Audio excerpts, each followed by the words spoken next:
Welcome to A Clinical Breath, respiratory insights from industry leaders. A Clinical Breath provides the community with the latest respiratory developments, trends, and expertise, all aimed at improving patient outcomes. Today's episode is brought to you by Monaghan Medical Corporation. Monaghan means it matters. This podcast is for informational purposes only. It is not intended to be a substitute for professional medical advice, diagnosis, or treatment. Opinions are those of the participants and do not necessarily reflect those of Monaghan Medical Corporation. Welcome to A Clinical Breath. This is Respiratory Care Insights from industry leaders. Today we have Dr. Michael Bowman, and we're going to discuss health literacy impairment and what actually happens when we try to teach patients on how to use our products and medications. That's a major issue that is, to some degree, unrecognized in medicine as a whole, but in pediatric asthma areas, it's a real challenge because our treatments are not as obvious as we sometimes, as caregivers, think they are. And it's becoming increasingly recognized, I think, in medicine in general. Understanding health communications are a challenge. I've seen it reported that somewhere between $131 and $260 billion a year are lost related to impaired health literacy. And the inability to understand health communication is not just a matter of education level, because you can have a professorial, multi-degreed person who totally loses it in terms of understanding once the cancer word is used. They hear nothing else. We encourage folks to bring another adult with them to clinic appointments, so there's another set of ears listening. A lot of times the caregiver who's facing the child in distress may be grandma or the divorced parent who has the weekend with a child, and they haven't been to clinic, and so they don't know what's been said. Sometimes grandparents will be asking the child, who may be 5, which medicine do we take? What are we supposed to do now? And they're panicked because the child is in major distress. And so I think we need to be attentive to try to make sure that our parents or caregivers are able to not only take care of the child the way we want them to be cared for, but also reach out to these alternative caregivers to help them get through and be successful as well. What's interesting is that we always think we're doing such a great job when the patient comes to visit. But after seeing about 30 patients in a day, what are some things you can recommend for healthcare providers to maybe keep it a little more understandable for patients? The overall recommendation is to not use doctor speak, to not use medical lingo, to talk in 4th or 5th grade language level. I feel that no one knows what that is, because when our kids are in 4th or 5th grade, they're reading at an 8th or 9th grade level, and we can never remember what a 4th grade level of understanding might be. So what I teach residents and med students is to not use 3-syllable words. That if you use 1 and 2 syllable words and only rarely a 3-syllable or more word, you're going to be in basic communication. Another major thing that a clinic or a practice needs to do is to work out a way that when an appointment is over, that someone checks with the family about what did they learn. And it turns out that if you ask a family, do you have questions, especially minority and shy folks will say, no, I'm fine. Whereas if your nurse says, or your respiratory therapist or the doctor or nurse, if they have time, well, if they say, to help me understand how well I taught, tell me what you learned from today. That puts the onus on the caregiver, who's the teacher in that regard. So it can be the clinic nurse who was the intake person when the patient came in. But if they say, what did Dr. Bowman tell you today we were going to do differently? And if they can't tell you, then that means they or I need to redo it. And so that's called the teach back method. And it takes the onus off the patient and their understanding and puts it on the caregiver as the teacher. And that winds up getting you into more accurate understanding of how well we taught what we were trying to do.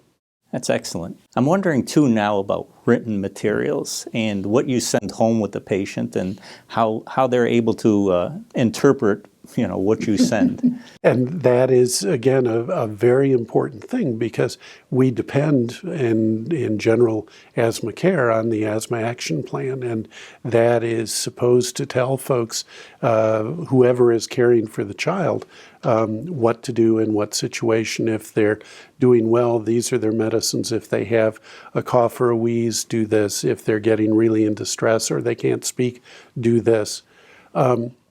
I think a lot of our patients, if they're not really comfortable with reading, they don't get the newspaper, they don't have a library card, they just are not comfortable with small font pages, they may look at an asthma action plan or other instructions that's full page of type, maybe with a little color here or there. They may just pitch it, say, I don't understand that, or I don't have time. And so it's gone. And that leaves the grandparent or the alternative spouse, parent or whatever totally at bay. And the physician or nurse prescriber may send a copy to the school along with the rescue medicine. So they may have it at school, but that may not help the family in times of need. And the action plan is so important for dealing with what to do when things go wrong.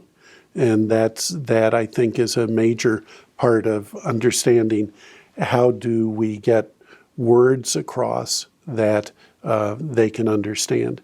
I think it's important where possible to try to get pictures of the devices onto the action plan, and that is sometimes difficult to do. Some of the electronic record programs don't have pictures of each of the different devices or the spacers. And so trying to say, this is your controller medicine, this is your rescue medicine, just the name doesn't always work because the pharmacy may put the generic name or they may put the trade name. And when there's any confusion, things don't go well. Can you expect everyone in the healthcare system to participate in the education? I would surely like to. The American Medical Association has a fascinating video on health literacy. And they point out that if you ask a person about their medication, and if it's someone who is literate, they'll look at the label and say, this is my hypertension medicine. If they're not, if they have difficulty with the words, they'll open it and look inside and say, oh, that's the yellow one, that's my high blood pressure medicine. And so when they change to a different generic or a different contract medication, that can go all haywire. We have problems with when the formulary changes that the controller medicine is different, and the family may know nothing about it till they go to the pharmacy and they're told, sorry, they won't cover your medicine. I can give it to you for $300, or there's this other one that we can substitute. And they might take the substitution, but very often they'll leave because they think there's a mistake. And every time they leave the pharmacy without the medicine, there's a chance they're not going to come back. So that's another part of literacy and understanding the medicines that are prescribed and how they're supposed to be used that needs to be improved. I feel we need to get pharmacists much more involved in asthma education and management. They are the ones who see where the medications are dispensed. They know what has been dispensed previously. If they've gotten 3 rescue medicines and no controller medicines in 6 months, they know that. And so there needs to be communication with the prescribers, but they can also be educators about how to use this device. This is how you use a spacer. This is how you do this or that. And we're markedly underutilizing those folks at this time. Mm-hmm. Who else do you think can play a role in education? It takes a village to raise a child. Certainly a child with asthma, we need a village of adults to understand. We need to get the idea across to grandma or grandpa that they can't smoke or they shouldn't smoke. We need to get the action plans that are understandable and useful. And they're in every place the child might be. That means on the field trip, after school, with the sports teams, as well as with the school nurse. A lot of churches wind up having a health ministry, and they're another area where it's possible to reach out to try to deal with the community and help improve the understanding. Mm-hmm.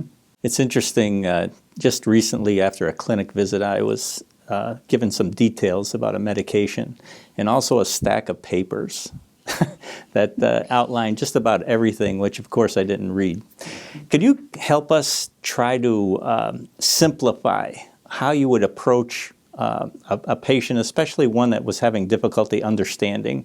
How would you approach it in a very simple way? I would love it if every practice that deals with kids who have asthma would have a certified asthma educator as part of the staff. I think that one thing that is perhaps stupidly simple is using the correct language. We had in one of our clinics a Hispanic family, and we knew that they didn't speak English well. It took us several years to realize that mom was illiterate in Spanish as well as not knowing English. And so we just assumed that because they spoke Spanish, all we had to do was give them written materials in Spanish. That didn't help at all. There are some settings where a 7 or 8 or 9-year-old child may be the best recipient of teaching compared to their parents for whatever reason. And so that depends on continuity and understanding. And these days, many practices don't have the same continuity that folks are used to from the past, so that the physician or the nurse practitioner who sees a child for a walk-in post-ER visit may not be their long-term caregiver. And so there is a lot of stuff there. Dr. Randy Brown from the University of Michigan is very on target when he says that asthma is as much a disease of communication as it is inflammation. And that is so true. We focus on the inflammation, but the communication with the family, with the patient, and among the caregivers and the school and such is really crucial. Getting back to the issue of health literacy, there's actually a health literacy thesaurus that's available online where you can take any medical term that you want and find a simpler way to say it. So injection becomes a shot and that sort of thing. I think the first thing is to pay attention to understanding or worrying about whether the patient understands. And the teach-back method in a whole variety of settings can be very helpful. Well, thank you, Dr. Bowman. This was very, very interesting. I think we all could do a better job trying to get across to our patients how to properly take their medications and about their diseases. I thank you so much for your time today. Thank you. I enjoyed it. You've been watching A Clinical Breath, respiratory insights from industry leaders, brought to you by the Monaghan Medical Corporation. Monaghan means it matters. Thank you for watching, and tune in again for more respiratory-related topics.